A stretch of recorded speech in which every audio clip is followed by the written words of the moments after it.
YouTube. Top of the morning. Man, I know I was supposed to give y'all a actual video of me actually changing the thing out, but um, it just didn't happen.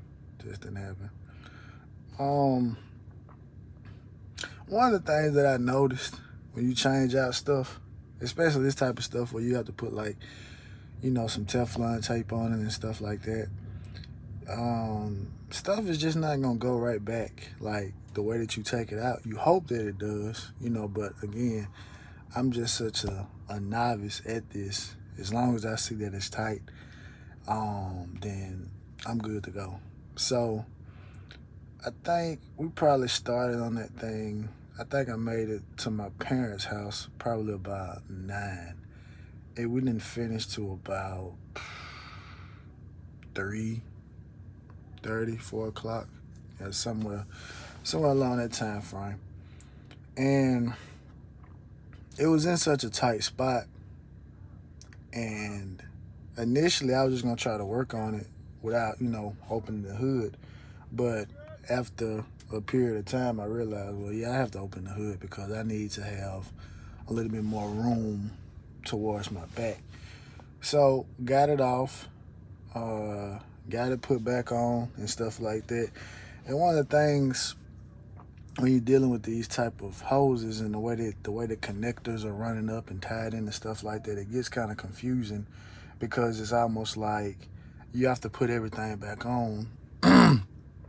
And it's, excuse me, you have to put everything back on like in a certain order, because if you put something on first and then you try to put something else on, then it just doesn't it it's not gonna go. So you end up taking off what you already put on just to put it back on. So like I said, it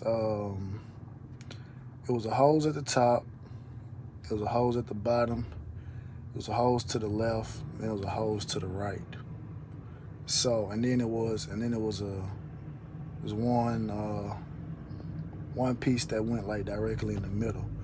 So what I ended up doing was I ended up putting on the top and the bottom, which represented the high range and the low range. And then I looked and I seen like it was another slot at the top that had like an L on it that was like for low range. But after talking, I said, well, maybe that hose goes in if you got like an 18 speed or something like that. So, so what ended up happening is I did all of that, and we got it on and started the truck up, built the air up, heard the air leak, and I'm like, why is it leaking air?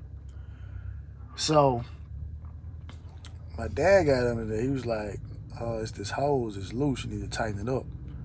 So I got up under there, I tightened the hose up a little more, built the air back up, still leaking. So I'm like, what is that? So after about the third time, I go back to the original part that we took off.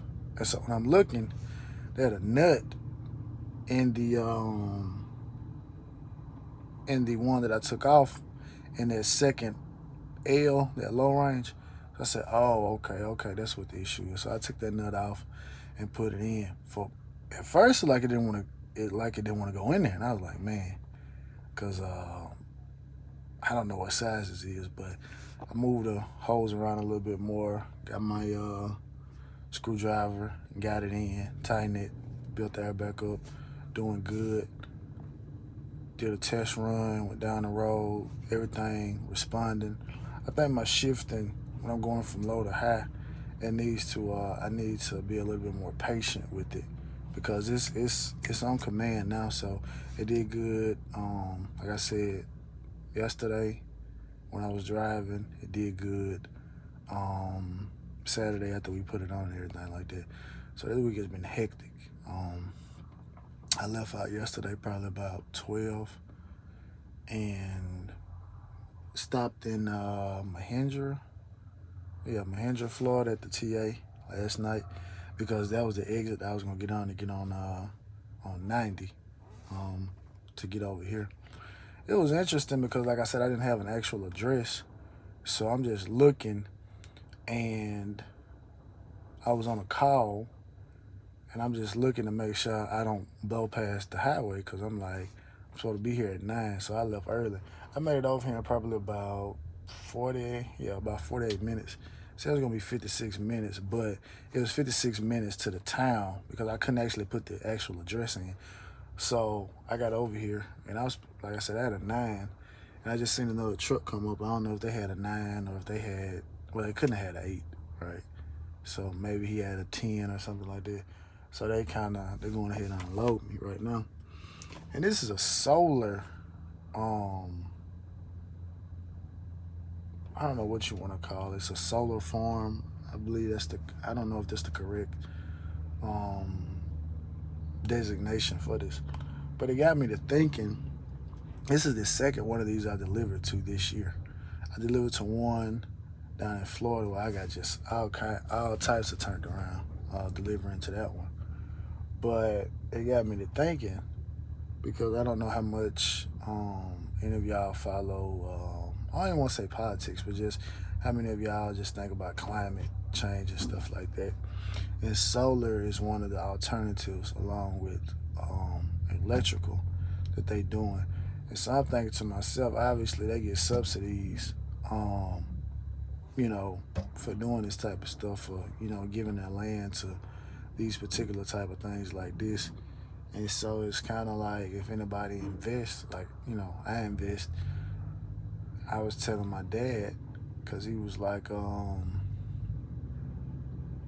know, yeah, what you're doing, and like I talked about on another video, like, I really would want to expand this, but it's kind of like, you know, I don't have any plans on getting an electric truck or anything like that in the future, which I may just, you know, things change or whatever like that.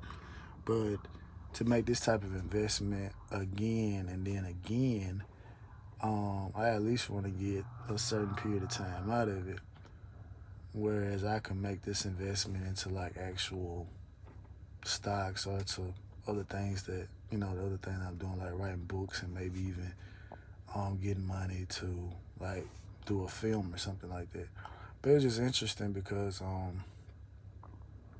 this is the second one I delivered to, and I don't know how big it is out here. I think this is somebody's farmland or something like this. So I just thought that was interesting. And then I was looking around. I don't want to turn this into an investing type of thing, but I'm noticing, like, you know, these type of projects, obviously you have like equipment. Like some of these companies, they have their own equipment, and some of these companies have like rental equipment. And I know like United is one of the bigger ones. And I saw in the back of this jack that's unloading me, it was like H&E.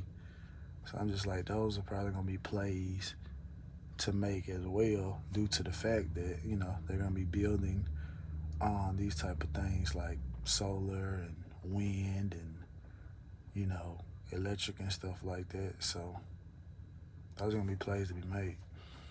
But get back onto the subject at hand. I gotta get back by the terminal so I can go ahead and get me another tarp. Because usually when I'm over here, all I do is pick up lumber, and all the lumber usually gotta be tarped and stuff like that. So, but I saw another one of the guys that work over here, he has some no tarp lumber, but you may know something I don't know. Because sometimes if you go somewhere often enough, they might call for it to be tarped, but then you kind of like, no, they ain't really on it like that. So, but yeah, man, I'll get back with y'all later.